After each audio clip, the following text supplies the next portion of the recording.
risco de sair de casa para ir atrás de uma pessoa que você nem conhece. Vem cá, participa com a gente aqui no nosso estúdio. Eu recebo o Lucas Paganutti, que ele é psicólogo. Obrigada, Lucas, pela sua presença. E o senhor Dério está aqui me contando que há 4 meses ele tem vivido uma situação parecida. Não é isso, Dério? Boa tarde. Boa tarde, Roberta. Seja bem-vindo. Obrigado. O que aconteceu? O seu filho estava na internet conversando com uma pessoa. Eu trabalho com construção civil e ele estava trabalhando comigo. Mas assim, que as conversas de jovem, que nunca os pais estão a par daquela conversa, e ele falando que está sendo chamado para instalar placa solar. Um curso que a gente sabe que ele quase praticamente não tem. E isso diz ele assim, falando as línguas deles, né? Os jovens têm uns linguajar que nós pais quase não entendemos. Ele falando que estava indo para Fortaleza instalar essas placas solar. E nessas instalações de placa solar, depois a gente descobriu que não era. Ele conheceu uma menina, que eu nem sei o nome, tá? Eu nem conheço o nome dela. E foi para Fortaleza. Na época que ele foi, eu estava até internado no hospital, que vocês viram que eu tenho a facial machucada, que eu caí, né, se machuquei, e estava no hospital, ele ia me visitar, mas não falava nada, que dia que ia. E eu ainda estava no Hospital São Lucas, ele foi para lá e a gente só conversa pelo WhatsApp, entendeu? Então, agora, quer dizer, o seu filho, segundo ele até contou uma história, mas, na verdade, foi para Fortaleza atrás de uma mulher. Isso, uma menina que, pela foto, tem mais ou menos uns 14 anos.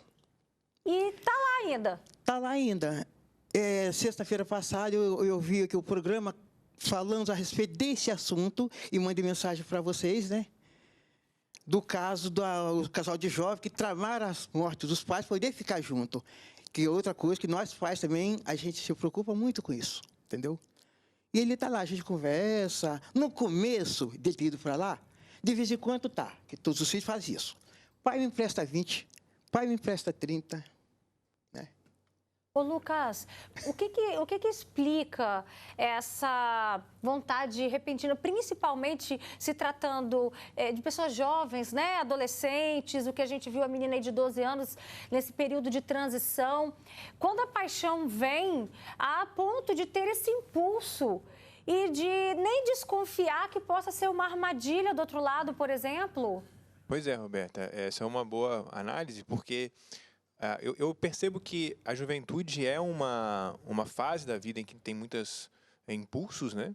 E uma das coisas que eu acho que é importante notar é às vezes, muitos hoje jovens podem se sentir solitários, sozinhos, ainda mais nessa sociedade moderna que nós temos de mídia social, né?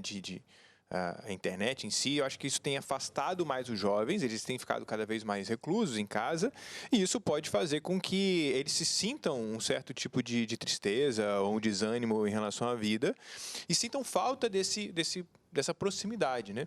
Eu não sei muito bem como é que a gente lidava com isso, como o jovem lidava com isso há pouco tempo atrás, mas ele não tinha essa alternativa de conhecer pessoas fora a eles, né? Externo a eles, e através da mensagem. A gente vale lembrar que a mensagem é uma forma de comunicação que é muito fácil de a gente, né, escrever aquilo que a gente gostaria, que a gente acha que vai influenciar o outro. Quando a gente está frente a frente, a gente tem toda a comunicação não verbal. Tem vários. Se você conhece os antecedentes daquela pessoa, você tem algumas informações a mais. Então, tudo isso acaba sendo negligenciado por uma conversa por uma fala que está sendo bem delineada, bem organizada para influenciar aquele jovem. E isso pode confundir a pessoa a esse ponto, sabe, entre o real e o virtual, já que é via mensagem, né? Já que não é... Antigamente, na nossa época, a gente conhecia alguém, aquilo que você falou, não tinha isso daqui, não tinha isso. Então, era olho no olho.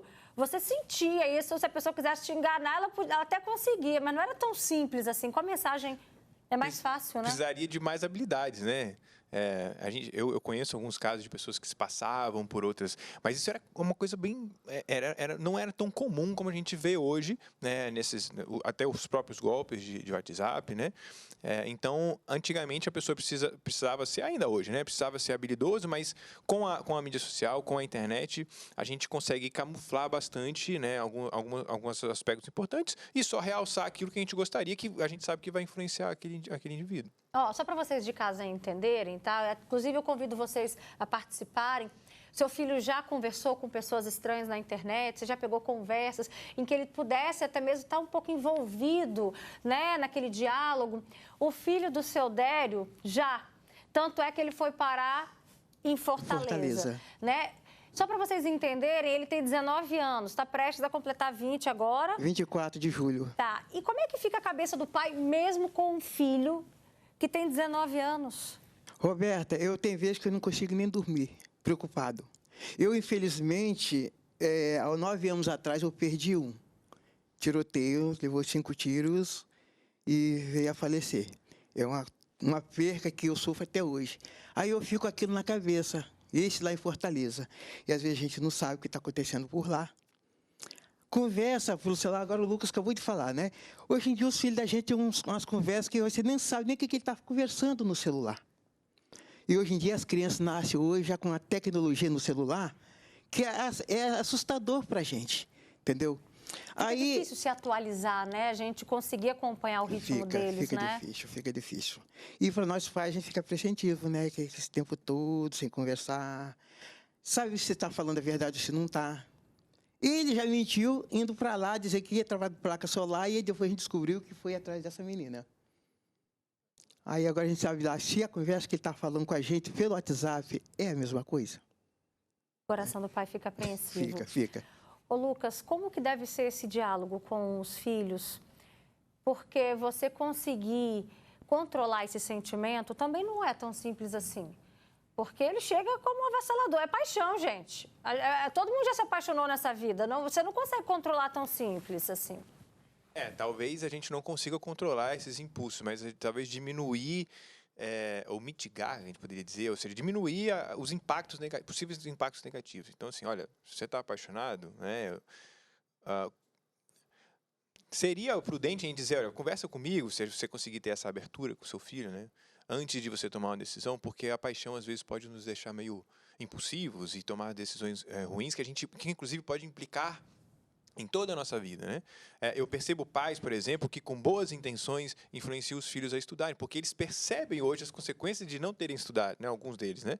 Percebem a importância da falta do conhecimento ou da faculdade, como que isso impactou negativamente na vida deles. Então, dessa mesma maneira, é importante a gente aprender a influenciar nossos filhos também a comportamentos que são mais prudentes, digamos assim, e menos impulsivos, ou seja, diminuem as chances de consequências negativas e talvez aumentem as chances deles terem um desfecho legal. Então, é um desafio, mas é isso. É melhor você trabalhar duro para que você consiga ter esse bom resultado, essa boa comunicação com o seu filho, do que você estar à mercê de um comportamento impulsivo e aí você acabar sofrendo esse tipo de experiência. Olha o relato que chegou pra gente, tá? Eu já fiz isso na minha juventude. Eu fui parar várias vezes no Rio de Janeiro e até em Salvador.